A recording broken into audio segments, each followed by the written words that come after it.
Retour en France après la revalorisation des prestations sociales. Le gouvernement planche toujours sur son projet de loi pouvoir d'achat.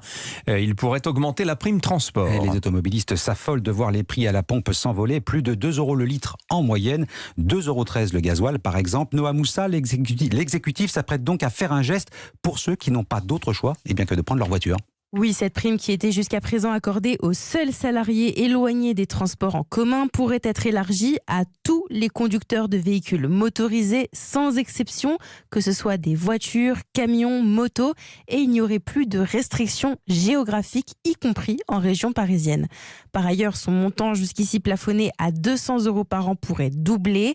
Une mesure très attendue des salariés, mais que toutes les entreprises n'auront pas les moyens de financer, selon Bénédicte Caron, vice-présidente de la CPME. Cette aide, elle est versée directement par le chef d'entreprise. Il ne peut pas y avoir d'aide du gouvernement. Donc c'est forcément un coût important en fonction du nombre de collaborateurs pour les entreprises. Et pour qu'une entreprise puisse la donner, il faut qu'elle en ait les moyens. Moi, par exemple, c'est une prime que je n'ai jamais mis en place dans mon entreprise. Vous prenez 100 collaborateurs.